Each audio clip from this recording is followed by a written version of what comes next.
Bonjour à tous, aujourd'hui on fait un point finalement sur les objectifs que vous pouvez utiliser pour faire du paysage ou pour faire de l'ultra grand angle. Avec la sortie du 8-16, je reçois beaucoup de questions autour de ces objectifs-là et il y a beaucoup de gens qui me demandent un peu d'établir une hiérarchie, de donner mon avis sur chacun des objectifs. Bon, on va essayer de le faire dans une vidéo qui va pas être trop longue, on pourrait en parler franchement plus d'une heure, hein. Il y a tellement d'objectifs à comparer, chacun ayant ses spécificités. Je vais essayer d'aller droit au but. Déjà, commencer par lister quelles sont les options. À mon sens, peut-être que j'en oublie, mais à mon sens, les options principales, c'est 1. Le nouveau 8-16 f2.8, le zoom 10-24 f4. Donc si vous voulez un zoom, ça va probablement se jouer entre ces deux zooms. Si vous voulez vraiment un zoom dédié, paysage ultra grand angle. Mais il faut forcément, je pense, inclure aussi les focales fixes. Bon, on est obligé d'inclure le 16 mm 1.4 de chez Fuji, le Samyang 12 mm, donc f2 de chez Samyang. Donc, je ne l'ai pas, mais il faudrait aussi inclure un objectif qui serait encore plus petit que le Samyang, hein, qui serait le Laowa 9 mm 2.8, et je suis quand même obligé d'inclure l'objectif de chez Zeiss, donc qui commence à être un peu vieux, mais qui reste en vente, le 2.8 12 mm f2.8. En termes de prix, le 8-16 fait 2000 euros, le 10-24 fait 900 euros, le 16 mm 1.4 fait 989 euros. Le Samyang fait 309 euros. Le Laowa est disponible pour 630 euros. Et le Zeiss, le 12 mm 2.8 de chez Zeiss, le Tweet, fait 650 euros. Donc on voit que les prix, ça va de 2000 euros finalement à 300 euros. Donc on voit des prix, une gamme de prix assez large. Alors évidemment ici, si vous voulez une focale bien particulière, le choix va se résumer à la focale, puisqu'ici on compare des choux et des carottes. Pour moi, je vous dis à peu près quelles sont les options si vous voulez une optique paysage ou ultra grand angle. Donc évidemment, je fais quelque chose qui est un peu large, mais pour moi, ça a du sens. Alors, si vous voulez établir une hiérarchie assez claire entre ces objectifs, une hiérarchie qui se baserait par rapport à la qualité des images, qui va se baser par rapport à la résistance au flair, etc., la hiérarchie va se faire finalement en fonction de l'ordre de prix. Grosso modo, les choses sont assez bien respectées. Bon, on va dire un mot sur chacun de ces objectifs pour vous dire un peu qu'est-ce que j'en pense. Pour moi, le 8-16, c'est le plus haut de gamme de ce comparatif-là. Il n'y a pas de question à se poser. Si vous voulez faire aucun compromis et avoir l'objectif qui est le plus haut de gamme, c'est probablement le 8-16 qu'il vous faut. C'est lui qui va avoir la meilleure résistance aux défauts optiques. C'est lui qui va avoir le meilleur piqué. Il va faire beaucoup de choses mieux que les autres. Et en plus, c'est le seul objectif tropicalisé de ce comparatif. On peut lui reprocher un prix indécent de 2000 euros, mais en termes de qualité, au moins les qualités sont là. Le 10-24, quant à lui, pour moi, on va en parler, mais c'est le meilleur rapport qualité-prix de tout ça. Le 10-24, c'est un objectif qui est polyvalent, qui est absolument excellent dans la prestation qu'il offre, aussi dans sa capacité à supporter le flair, dans sa capacité à supporter les aberrations chromatiques, etc. Il y a vraiment énormément de qualité cet objectif, et en plus c'est le seul objectif stabilisé de ce panel-là. Ensuite, on va passer sur les focales fixes. Le 16 mm 1.4 au niveau du paysage pur, c'est pas mon objectif préféré. En fait, je vais lui reprocher principalement un piqué qui n'est pas exceptionnel sur les bords. En général, on s'attend, lorsqu'on est sur une focale fixe, d'avoir vraiment des bords qui sont impeccables, d'avoir quelque chose de plus optimisé. On va se rendre compte finalement que quand on compare le piqué offert par cette focale fixe, qui est donc censée être sans compromis par Fuji, avec le zoom 10-24 ou avec le zoom 8-16, on va se rendre compte que grosso modo, ça apporte rien en termes de qualité optique et que même les bords sont légèrement en retrait. Bref, il est en 1.4, il a énormément de qualité ce 16 mm 1.4, je l'adore, mais quand je fais du paysage, c'est pas forcément l'optique de référence à mon goût, à mon sens. Ensuite, on a deux solutions qui sont pas Fuji. Donc, on a d'abord le Samyang 12 mm f2 que j'adore. Je l'ai recommandé, je le recommande toujours. Je ne sais pas combien j'en ai fait vendre de ce Samyang 12 mm, mais je pense que ça commence à faire un paquet, tout simplement parce qu'il n'est pas cher. Il coûte 309 €. Alors, c'est sûr qu'on en a pour son argent. Pour 309 €, on n'a pas le piqué démentiel du 8-16 mm. Heureusement, sinon on n'y comprendrait plus rien. Mais enfin, on a un piqué qui est plus qu'acceptable, qui est déjà bon, et des qualités optiques qui sont vraiment, vraiment bonnes. Alors, c'est sûr que ce Samyang, il est dépourvu d'autofocus.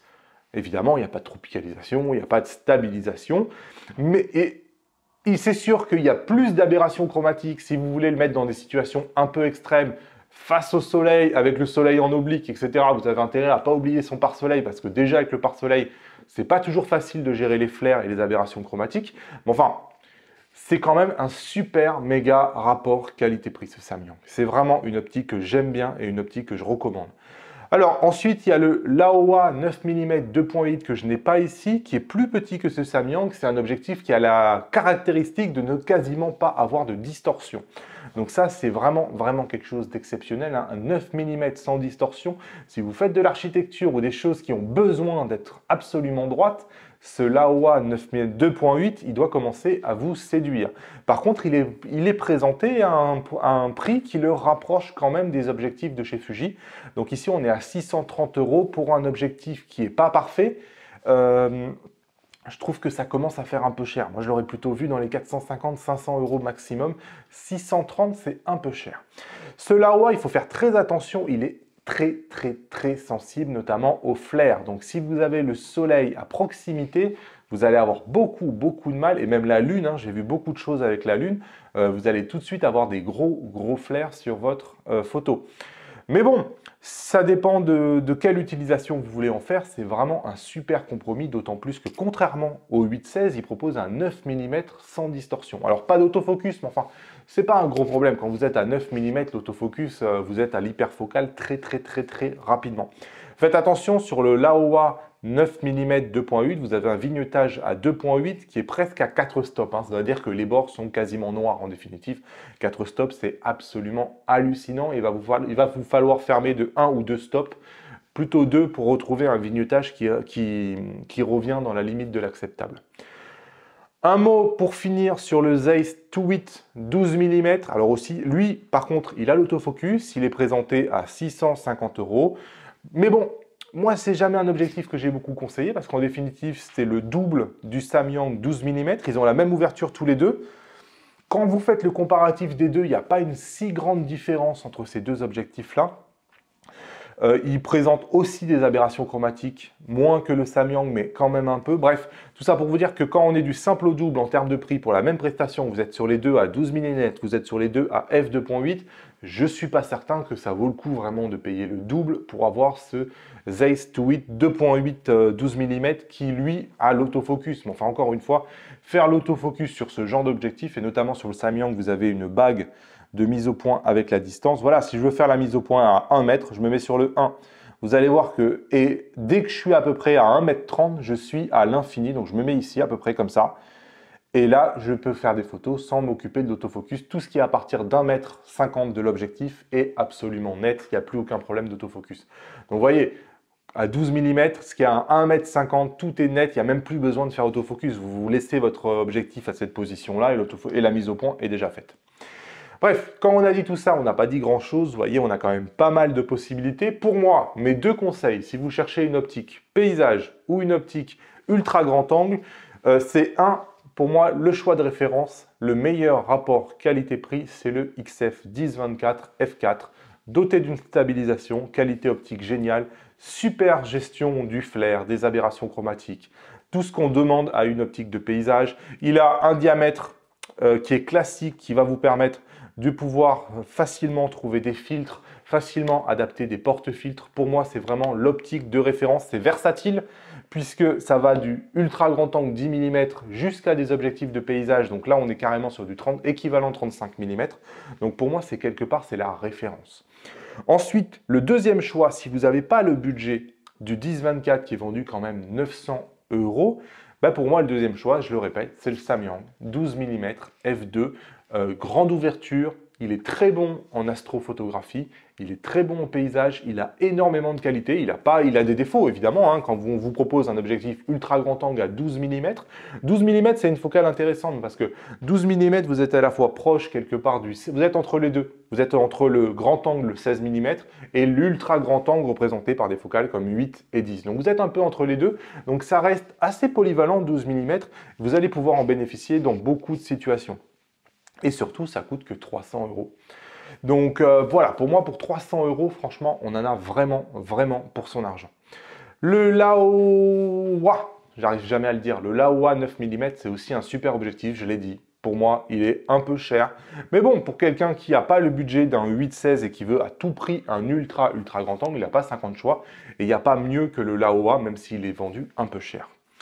Voilà ce que j'avais à vous dire. Alors, je vais faire un autre comparatif en parlant cette fois-ci de l'astrophotographie. Ici, j'ai vraiment voulu me concentrer sur le paysage et sur l'ultra grand angle pour vous faire un peu un récap de quelles sont les options et de qu'est-ce que personnellement je vous conseille. Je sais que quand on parle d'autant d'objectifs, chacun va vouloir défendre son objectif, chacun a ses opinions, chacun a surtout des volontés qui ne sont pas toujours les mêmes. Hein. Quelqu'un qui va faire de la photo de coucher de soleil principalement, il va avoir une attention extrême par rapport au fait de ne pas avoir des flares sur toutes ses photos, et clairement, il ne va pas du tout aller sur le Samyang. Donc chacun veut voir... c'est midi à sa porte, j'ai envie de dire. Mais moi, voilà ce que j'avais à vous dire sur cet ensemble d'objectifs-là. Allez, on s'arrête ici. Je voulais garder la vidéo courte, ce n'est pas le cas. Comme d'habitude, vous pouvez me lâcher les pouces levés vers le haut. Si vous êtes chez Fuji, vous avez le guide de démarrage du fugiste débutant. Vous pouvez l'avoir ici en cliquant sur les 12 conseils. Dites-moi en commentaire quels objectifs vous avez essayé, quels objectifs vous avez. Qu'est-ce que vous pensez de tout ce comparatif-là et quel est votre conseil à vous, à quelqu'un qui cherche un objectif pour le paysage ou un ultra grand angle, quel objectif vous lui conseillez? Moi, je voulais faire un petit récapitulatif, mais il n'est pas si petit que ça. Allez, à bientôt sur la chaîne. Salut!